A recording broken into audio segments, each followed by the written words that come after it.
Oh no! I'm joking. What did she think about you when she met you? Because she didn't know that you had ADHD when she met you. Ironically, she's somebody who is so calm and she likes things in order. Her place is immaculate. We call it the nest. Mine's the cave. Her place is the nest. Oh, see, mine's immaculate. Oh yeah, yours is immaculate. Yeah. Your boyfriend's or yours? Mine. Yours. It has to Mine's a smidge messy, but I know where everything is. If you were to ask like where a state, it's like coordinated chaos. Yeah, absolutely. But no, mine has had to be because it's a lot of place, but it's a chaotic place. Yeah, you know where everything is. Yeah, organised mess. That's it. Yes, organised mess.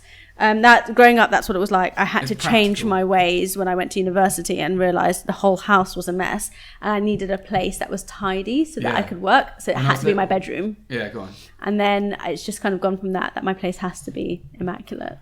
For me, it's like everything has to have a certain area rather than a place. So, for example, like when I was little, I used to play Lego, and this is where I think I should have been diagnosed because there'd be Lego bits all over the floor, but I'd have this little fantasy world, and I'd be like, I would come up with all these stories, and to be fair, there were a couple of them pretty kinky.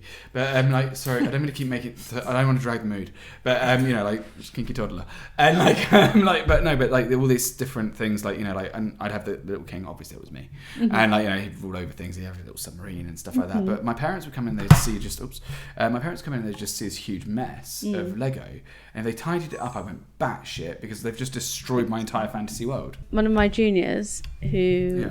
Admitted to me that she had ADHD, which was really nice. That's such a sweet moment as well because you just jump up and hug them. Yeah. And she, but actually, I think it was more because she said she was like, I was really struggling because I was going from like one thing to the other, and she's like, I have ADHD, and I was like, cool, I do too, and she was really happy to hear that someone else had. Matt, I bet she cried as well. And a lot of tears going on in your world. Oh my gosh, I love a good cry. But she gave me, she was so sweet. She then came in that next week with something for me to fidget with. And she was like, I have one of these and I really like it. I know. And how wonderful is that? Kid. And it's just having this support with each other, and I just wish there was more of that.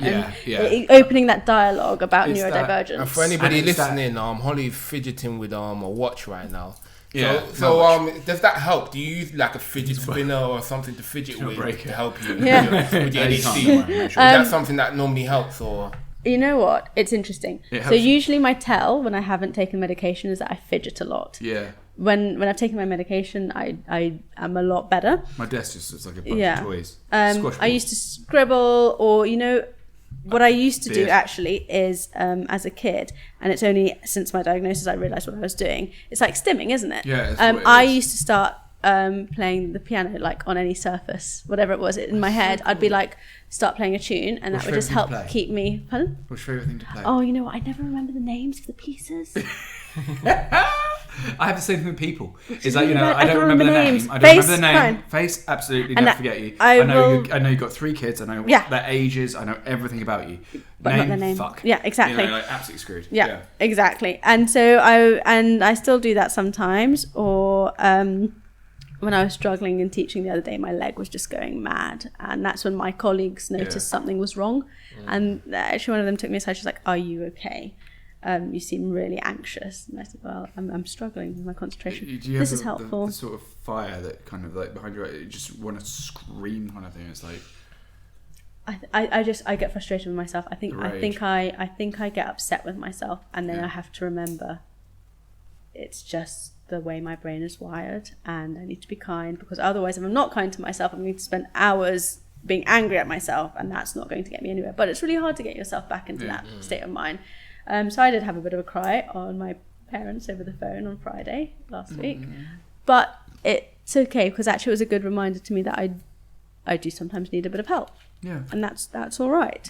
And but equally I'm also enjoying being off medication because I'm my bouncy self again. And it's nice to have that, because it's like, I like the fact that you still at the back. I mean, like when we were in the supermarket earlier, I was bouncing. And you just bounced next to me, and I was like, come here. It's like, and when you get it, it's just like, it's so nice, because it's like, it's nice to see someone else have the same reaction, because I haven't actually been to, I mean, that was the first time, I think, for as long as I remember, I've been to the supermarket with someone who has ADHD as well. Yeah, I've never done it actually. People don't. Someone who has it. Other people don't get it. Like, it's just like, and I was in Lidl's the other day, and because I like to shop expensive. And, Lidl's good. Well, yeah, exactly. It's like, just go around Tesco, it's like, I could get that for a quid cheap. Yeah, exactly. Yeah. I know the prices. Yeah. It's so bad. But also so weird. But anyway, the point is, like, I'm not obsessed or anything, but yeah, I mean, we love Lidl. And I will look up the prices of different things in different supermarkets before I go, and then make my trip. Sure. Yeah. If I'm in Sainsbury's, I'll know that I can get bacon at £2 cheaper. Yeah, exactly. Lidl. So I won't buy the bacon there, and I'll go for a whole week without bacon before I realise, shit, I should go to the other place. Yeah, exactly. Because you're not going to go to the other place anyway, but you still try. Yeah. But it's just like, and I find myself gritting my teeth and stuff like that. And actually, all I want in the back of my head is just someone to hold my hand. Yeah. So that's why I did it to you, because you were just like, because you were like, oh, I don't like supermarkets. And I did get I know very exactly distracted by ice how cream. to solve this straight away. And I need that. And again, it's so nice finding a partner who is understanding of that. So my boyfriend will just be like, so when we go together, he'll be like, you're distractible today, aren't you? Come on. And literally just grab my hand too. I'm like, thanks. And then it becomes an enjoyable experience, because you're basically being taken on a tour in one of your favourite places, because I love food. Yeah, same. But rather than getting overwhelmed, you're just like, oh, that's nice food there. Yeah. And sometimes it's just that little thing with the hug, and you're just like, and it's hard for other people to understand that, because you're bouncing, that's the last thing that, people are like, all right, well, they just need some physical space, or what, I don't know. No, I need a hug. But you're just like, no, I need a hug. Yeah. And again, when I was working from home, I'd work from home a lot, and I was like, if I was, and I was a bit. So just to interject quickly, so do you find it difficult when you're not in a relationship to have that connection? Because you said you need a hug. Horrible. So like, obviously, getting a hug outside of a relationship, do you both find that difficult? I come from a Mediterranean family where we are very affectionate. Yeah. Right. So when I see my parents, it's lots of affection, and my colleagues all know that I love affection. Yeah. So I walk into work and I get a hug from my... it's very different. That's exactly. Very different. That's received very different. I agree with that. I agree, like, with you, giving strangers or friends affection. It's very different. Yeah. But you, as a female, it might be different. You hugging someone. Very different. Nobody's going to have a problem with that. For as a bloke, it's like, for example, I was sitting there in a female, especially in female-led environments, in which I am the only bloke sometimes, and I'm like sitting there and I'm like, I just need a hug. Yeah. And like, but if I say that, it looks like I'm hitting on them or something like that, because I'm generally a little bit flirty anyway, because I'm funny and And a lot of ADHD people are very naturally flirty. Yeah, and that's because I don't know why, but it's because you're kind of different and people like that. You say because you're talkative, you're open, you overshare, Yeah, and like that's very difficult from a masculine. And this is what I struggled with last year. I had to do a lot of thinking about this. Was about masculinity versus and I'd lived with girls and I felt terribly insecure after that, because it was like they were good people, but there were times when it was just like, just give me some fucking credit for stuff that I do, Jesus. And then you end up with but one of the things that I realised was when I was working at a school for about a month, and I was talking to my boss and I was like, Jesus, I need a hug, because it was absolute chaos, and the whole place was about to fall apart. She said, I'm Greek, we love hugs. Yeah, and she just gave me a hug, and I was like, I needed that. Yeah. And then like 2 days later, I was chatting to we'd be talking all night with my the other boss, who actually had ADHD, who was quite a young lad, and like as we were talking about earlier, like when chaos reigns, we that's when we come in and we take care of business. It's our time to shine. Yeah. So we were there till 4 a.m. working on shit. I held the school together as well because my boss needed the help. She was about to leave. She was in tears, and I was like, all right, I'll take care of this. So I took care of it. So did Rohit.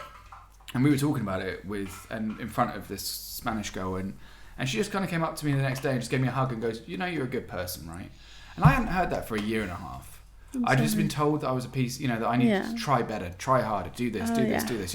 You know what you're doing wrong here. You know you're doing wrong there. Yeah. Like you know that you screwed up there because people don't like it when you do that. And actually, it was a lot of self-loathing coming from someone else that they're projecting onto me. And I learned that a little while later that actually this wasn't normal behaviour coming from the other person. But the point isn't that. It's not about slagging off my former friend, but it's more about the fact that it was like all I really needed to hear for a year was somebody. It was a stranger who came up to me and just said that. Yeah. And it stuck with me for years. It's amazing how it can. It's incredible how it's what we're saying. It's the little things. Yeah. And it's like you do your best with what you got. But then I was single for a year, and I mean, I did okay. I wasn't like completely lonely or anything like that. But I took it aside for myself to kind of get to grips with myself in the aftermath of everything that had happened, in which I'd been through the worst period of my life. I'm so sorry. Well, shit happens. It's not your fault. But it was. It's one of those. It is the little things like you're saying. Like, it matters. It does.